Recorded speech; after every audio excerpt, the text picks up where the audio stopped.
តងជាមួយនឹងការប្រឡងបាក់ឌុបរបស់ពួកយើងណានៅក្នុងរមាំងទី1វាតែតែមាន limit ហើយអញ្ចឹង limit ទាំងអស់វាអាចមាន3អាចមាន4ទៅតាមប្រភេទឆ្នាំរបស់វាប៉ុន្តែធម្មតាជារៀងរាល់ឆ្នាំហ្នឹងវាចេញ limit មួយដែលស្រួលបំផុតអញ្ចឹងគ្នាយើងមកមើលអា limit ស្រួលបំផុតហ្នឹងវាមិនបាទគេឲ្យយើងគណនា limit ខាងក្រោមអូខេអញ្ចឹងប្រធានរបស់យើងគេឲ្យយើងគណនា limit ទី1គឺ limit x ខិតទៅរក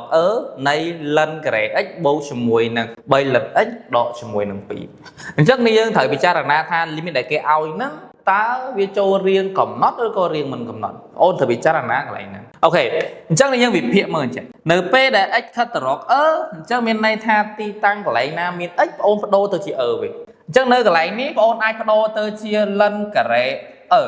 បូកជាមួយនឹង3 ln x តែយើងដាក់ ចូលទៅវាទៅជាគេ3 ln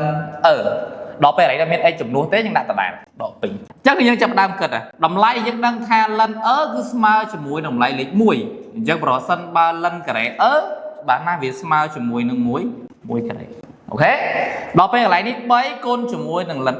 តែ ln នេះយើងស្មើ1អញ្ចឹងកន្លែងនេះគឺបាន3គុណនឹង1អញ្ចឹង3គុណ1គឺស្មើ3ហើយដក2ដល់ពេលនាងទូទាត់ចម្លើយមើលទៅគឺឃើញចម្លើយ2អញ្ចឹងនាងចាប់ដើមវិភាគ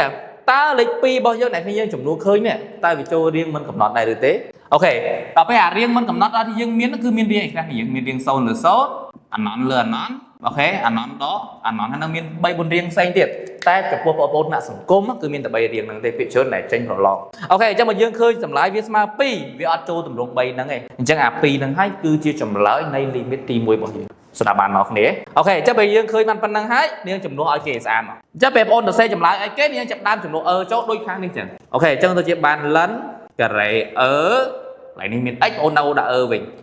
ទៅជា3 ln ដក2 ln ការ៉េ តែ ln របស់យើងគឺស្មើនឹង1អញ្ចឹងមានថា ln ការ៉េ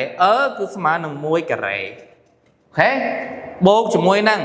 3 ln តែបើ ln របស់យើងគឺស្មើនឹង1អញ្ចឹងថា3គុណនឹង1គឺស្មើនឹង3ហើយដកជាមួយនឹង2 1ការ៉េស្មើ1 1បូក3ស្មើ4 4ដក2គឺចម្លើយស្មើនឹង2ដូច្នេះ limit ទី1របស់យើងចម្លើយវាគឺស្មើនឹង2បាទសង្ឃឹមថាបងប្អូននឹងយល់សម្រាប់វីដេអូបន្ថែមសូមចូលទៅកាន់គេហទំព័រ V2 Education